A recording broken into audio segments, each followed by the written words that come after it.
الرحيم مالك يوم الدين إياك نعبد وإياك نستعين اهدنا الصراط المستقيم صراط الذين أنعمت عليهم غير المغضوب عليهم ولا الضالين آمين.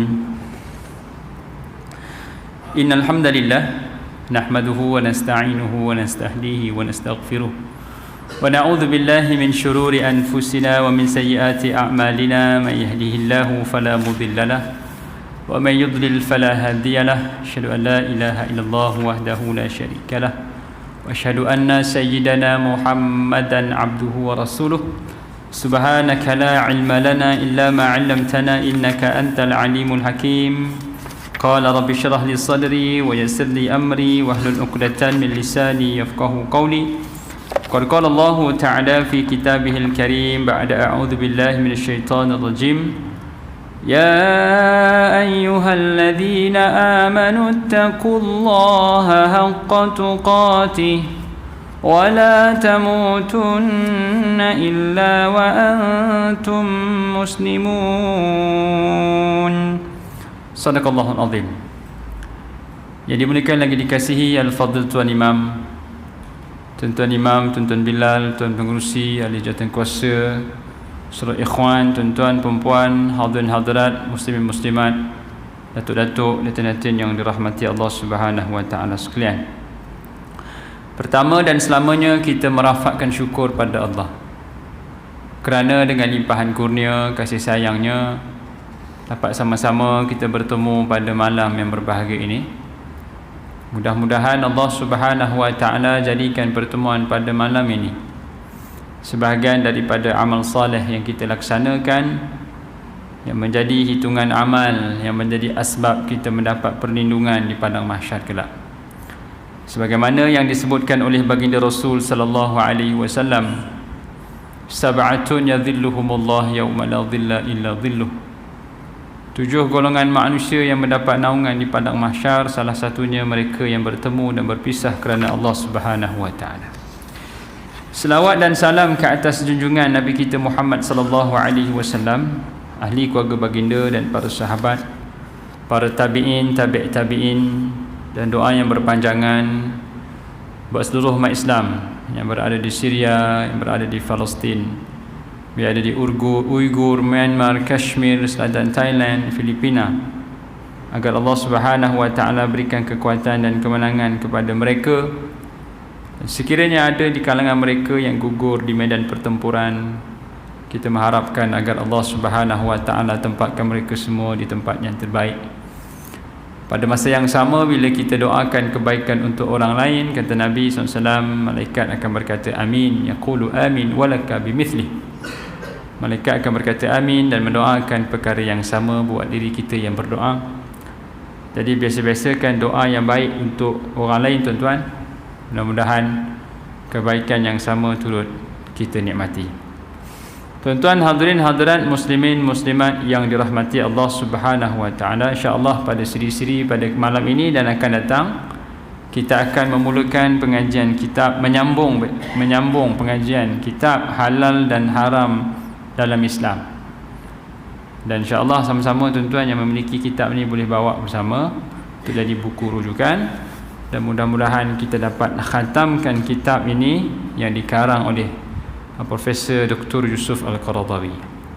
Tuan-tuan perempuan, kita berada di ambang Ma'al Hijrah dan juga Merdeka, sebagai peringatan kita bersama bila mana sebut tentang hijrah Nabi sallallahu alaihi wasallam. Ianya merupakan satu kemenangan yang Allah Subhanahu wa taala berikan kepada Rasulullah dan umat Islam. Setelah Nabi diuji dengan hilangnya nikmat aman, diuji dengan hilangnya nikmat makanan, diuji hilangnya nikmat kuasa, hilangnya nama baik, 5 ujian yang Nabi tempuh.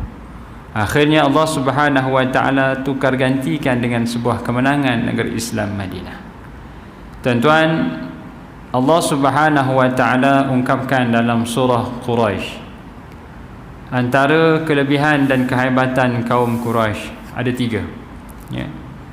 Allah Subhanahu wa taala berfirman dalam surah Quraisy, A'udzu billahi minasyaitonir rajim.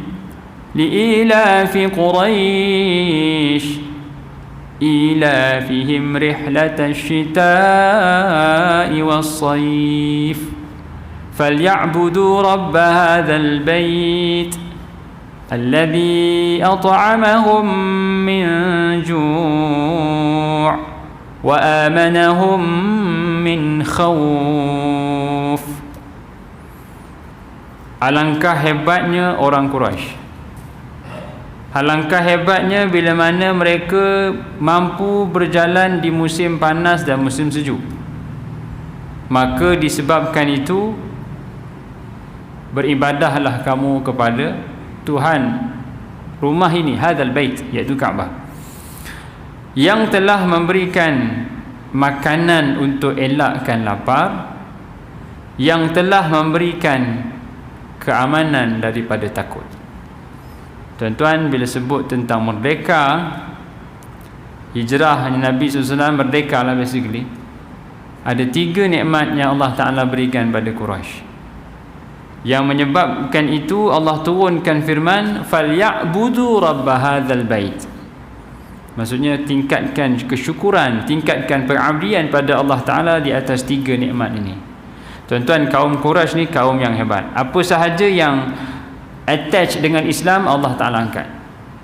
Apa sahajalah, baik daripada bangsa Arab, baik daripada kaum Quraisy, apa sahaja yang attach dengan Islam, automatically diangkat oleh Allah Subhanahu Wa Ta'ala. Jadi kalau kita nak hebat, kita kena bersama dengan Islam. Kalau produk sekalipun, air sekalipun, kalau air ni dia tukar wrapping ni kepada Al-Ma' sebagai contoh, ataupun Al-Ikhwan, ada nama Islam sikit, jadi produk ni lebih marketable berbanding produk yang tak ada nama Islam.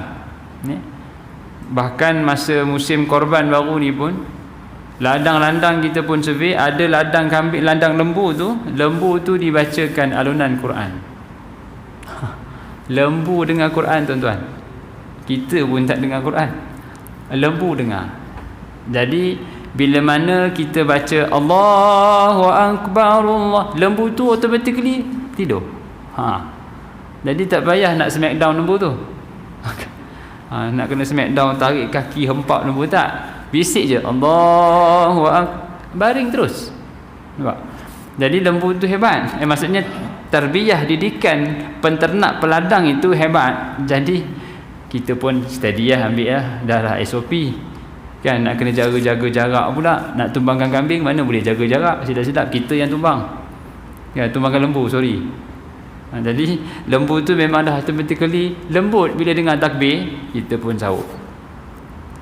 Jadi kaum Quraisy Allah angkat martabat mereka kerana ada 3 nikmat. Pertama, rihlatan syita'i was-sayf. Kerana mereka diberikan kehebatan boleh berjalan musim sejuk, musim panas. Rihlatan syita, musim sejuk, was-sayf, musim panas, musim sejuk mereka berjalan pergi ke Yaman, musim panas mereka pergi ke Syam. Tuan-tuan, orang Arab pada peringkat awalnya mereka berada di Yaman. Dari sudut geografinya, taburan penduduknya, mereka berada di Yaman. Selepas terpecahnya empangan Ma'arib, maka mereka pun bertempiaran berada di Arabic Peninsula, bersepah. Dan akhirnya tempat yang mereka tuju adalah Mekah. Setelah Nabi Ismail alaihissalam dan ibunya berjaya menjumpai telaga Zamzam, maka lepas empangan pecah di Yaman, mereka cari sumber air yang kedua ada di Mekah. Jadi mereka settle down di Mekah. Dan kekuatan dan kehebatan bangsa Arab Quraisy ini, tuan-tuan, mereka ni travelers dan traders. Mereka boleh travel dan tugas mereka adalah import export. Antara tycoon besar bagi bangsa Quraisy ataupun dalam lokaliti Quraisy itu Hashim, moyang Nabi. Hashim sendiri meninggal di bumi Gaza. Dia berjalan singgah di Madinah, berkahwin, kemudian teruskan perjalanan di Gaza, meninggal di sana, rombongannya balik dan tahu bahawasanya Hashim ada anak yang sah di Madinah. Mereka terus balik ke Mekah. Bila berlaku dispute, mereka teringat, oh Hashim ada anak di Madinah. Mereka bawa balik Syaibah, namanya Syaibah. Bawa balik Syaibah ke Mekah untuk ditabalkan menjadi ketua Mekah. Yang membawa balik Syaibah itu namanya Al-Muttalib. Masa tu Syaibah kecil lagi. Maka disebabkan yang membawa tu Al-Muttalib, selalunya orang keluar jumpa budak tengah jalan, kita consider dia sebagai hamba kepada orang yang bawa balik tu. Bagi bahasa Arab, hamba adalah abdun, maka dipanggil Abdul Muttalib, tok Nabi. Asalnya orang Madinah, sebab Hashim orangnya traveller. Rihlatan syita'i was-sayf. Maksudnya ialah sampai sama jugalah dengan orang kita. Orang kita kalau kuat travelling ni, selalunya dia akan kahwin lebih daripada satu. Kalau dia duduk di luar negara ke, dia kahwin dua lah. Itu orang dulu, kan? So orang, kalau dia travel lori, duduk di Kuala Lumpur, lepas tu travel pergi Kedah, lepas tu pergi Kelantan, lepas tu pergi Johor, patah balik Kuala Lumpur, selalunya dia akan kahwin 2-3. Ini tok saya cerita lah. Tok saya cerita. Sebab tok saya kahwin 3. Jadi pengalaman begitu. Ada dalam darah lah tu, mak kata kau jangan main-main. Pasal mak saya berpengalaman, ada 2 ibu tiri lah. Dia kata kau jangan main-main, aku siat-siat kau kalau kau kahwin. Jadi saya dah kena warning dengan mak sendiri. Bini kata bukan jawab dengan saya, jawab dengan mak awak. Pandai dia berhelah, tuan-tuan. Jadi orang Quraisy ini dia memang hebat dalam membentuk kedudukan taburan penduduk di tanah Arab. Orang-orang nomad ini semuanya kenal orang Quraisy ni hebat. Hebat tak hebat, tuan-tuan? Tuan-tuan tengok macam mana rombongan balik kabilah Abu Sufyan. Abu Sufyan ni berdagang. Dia antara pedagang yang hebat selain pada Hashim. Abu Sufyan ni sampai menghadap Raja Rom, Raja Rom, ya? Raja Heraklius. Di saat Herakal membuat pengumuman siapa yang kenal Muhammad, kebetulan Abu Sufyan ada. Abu Sufyan pun pergi berjumpa dengan Raja Rom, sebab kod lah dia boleh dapat projek. Pasal dia satu-satunya Arab yang berada di kota Ilya di Palestin pada ketika itu. Dia pun menghadap Maharaja Rom. Rupa-rupanya Maharaja Rom nak threat dia. Kalau kau tak bagi tahu siapa Muhammad ni, aku bunuh terus. Maka nak tak nak, Abu Sufyan terpaksa mengadu siapakah dia Muhammad yang sebenar. Apa yang berlaku kita semua sedia maklum. Di saat Abu Sufyan balik, dia balik daripada Syam bawa rombongan karavan dia, dia boleh tahu umat Islam tengah tunggu di Madinah. Macam mana boleh tahu? Maksudnya dia dah ada informer beberapa ratus batu di depan. Ini kehebatan orang Quraisy. Rombongan dia baru nak gerak, tapi dia dah tahu dah apa nak berlaku 100 km mendatang. Sama jugalah di saat Nabi nak pergi ke Taif. Nabi baru saja, Nabi sampai di pintu Taif, Nabi dibaling batu. Maksudnya berita Nabi nak sampai tu dah sampai dulu. Siapa punya kerja ke ni? Siapa punya kehebatan? Orang Quraisy.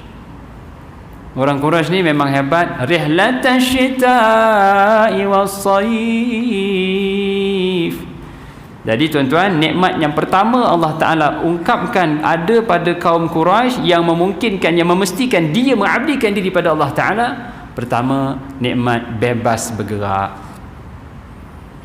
Samalah dengan kita, tuan-tuan. Bila kita ada nikmat bebas bergerak, kita menyambut kemerdekaan, kita bebas, maka wajib kita syukur dengan falyabudu rabb hadzal bait, mengabdikan diri pada Allah Ta'ala. Apa jadi kalau tak ada nikmat bebas bergerak? Terkenang masa awal-awal MCO dululah, semua duduk di rumah. Yang boleh datang masjid imam je.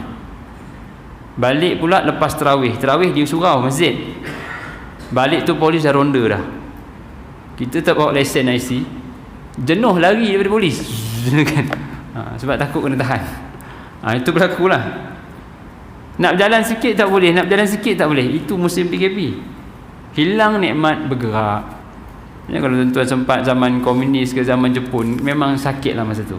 Ya. Tapi disebabkan nikmat itu, maka kita kena abdikan diri, menambahkan kesyukuran pada Allah Ta'ala dengan banyakkan amal